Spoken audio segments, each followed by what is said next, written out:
ठाकुर को मारो मत, जिंदा करो। और ये मैं क्यों कह रहा हूं, इसे ही आज बताने वाला हूं। और यकीन मानिए, आप खुश हो जाएंगे जब आपको पता चलेगा कि ठाकुर को जिंदा रखने में ही सबका भला है। ये तो बात हुई ठाकुर की, और अब दूसरी बात करते हैं कविता की। कविता में कितनी शक्ति होती है। महिला आरक्षण बिल के दौरान राजद के राज्यसभा सांसद मनोज झा द्वारा एक कविता कहे जाने से आप सभी को पता चल गया होगा। रील्स और चुटकुले के इस नए दौर में कविता ने जो शक्ति दिखाई है, वाकई कमाल है। कमाल इस बात का भी है कि 19 लाइन की ये कविता आज सब पर विष है। इस कविता से सत्ता के सारे समीकरण बिगड़ गए हैं। कल तक जो सनातन संस्कृति, हिंदू एकता और सामाजिक ताना बाना की बात कर रहे थे, वे एक झटके में बिखर गए। इस पूरे प्रकरण से ये तय हो गया कि कविता कभी मरती नहीं, बल्कि जिंदा रहती है।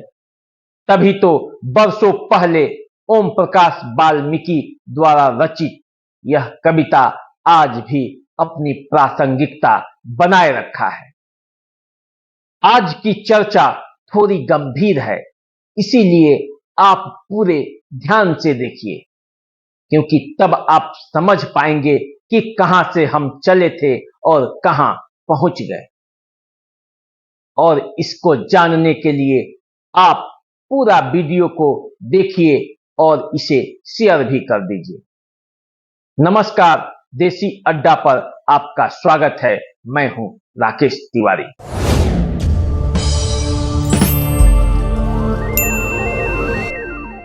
कविता से बवाल मचा है, तो चलिए चर्चा की शुरुआत भी कविता से ही करते हैं, और उसी कविता से करते हैं जिससे यह पूरा बवाल मचा है, क्योंकि इसी कविता में इस बवाल का रहस्य छुपा हुआ है।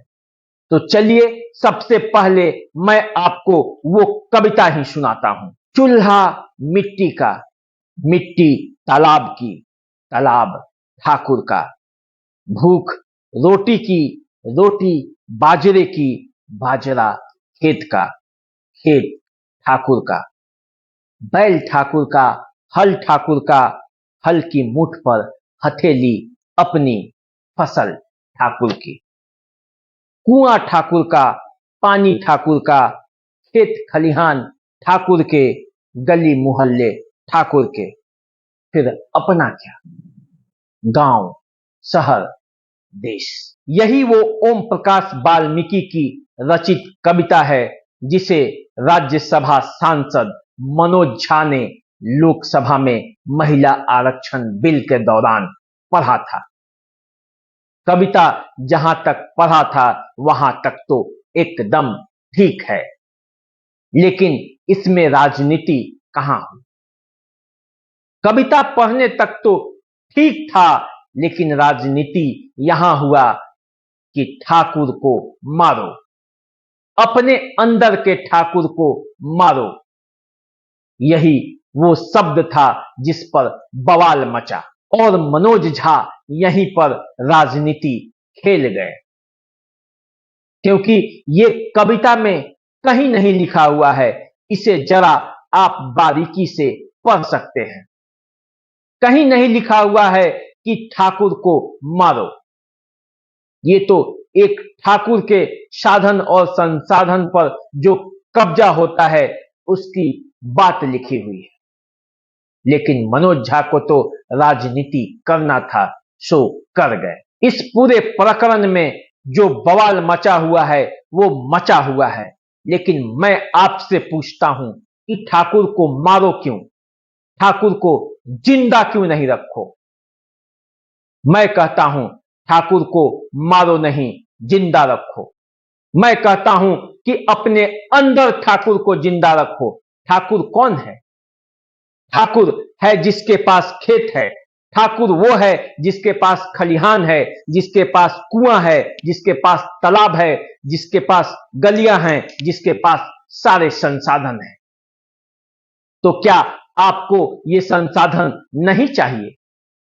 इसी का तो सपना देखता है एक आम जन, एक गरीब जन, एक दलित और एक शोषित।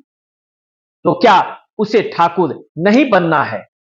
उसे भी ठाकुर बनना है, और वो जब ठाकुर अपने अंदर जिंदा कर लेगा तो कोई दूसरा ठाकुर भी उसे नहीं बोल पाएगा। यदि कोई दलित, शोषित, पिछड़ा और आम सामान्य जन अपने अंदर ठाकुर को जिंदा कर लेगा तो क्या मजाल कि कोई दूसरा ठाकुर उससे आंख मिलाकर देख सके। इसलिए मैं कहता हूं कि ठाकुर को मारो नहीं, बल्कि अपने अंदर भी जिंदा करो। आज देश के वे सभी नेता जो गरीबों, शोषितों और दलितों की लड़ाई लड़े हैं, क्या वे ठाकुर नहीं हैं? सब ठाकुर बन बनकर अपने घरों में बैठे हैं, ऐशो आराम की जिंदगी जी रहे हैं और हमें बता रहे हैं कि अपने अंदर के ठाकुर को मारो। तुम अपने अंदर ठाकुर को जिंदा रखो और हम अपने अंदर के ठाकुर को मारकर आम सामान्य जन बन जाएं, ताकि तुम हमें आंख दिखा सको। पूरा माजरा यही है। इसीलिए आपको अपने अंदर भी ठाकुर को जिंदा रखना है। तो चलिए, मुझे उम्मीद है कि जो लोग ये वीडियो देख रहे होंगे, दलित होंगे, शोषित होंगे, वे अपने अंदर भी ठाकुर को जिंदा रखेंगे, न कि सिर्फ कहानियां और कविताएं लिखते रहेंगे और उन्हें संसाधनों से दूर किया जाता रहेगा।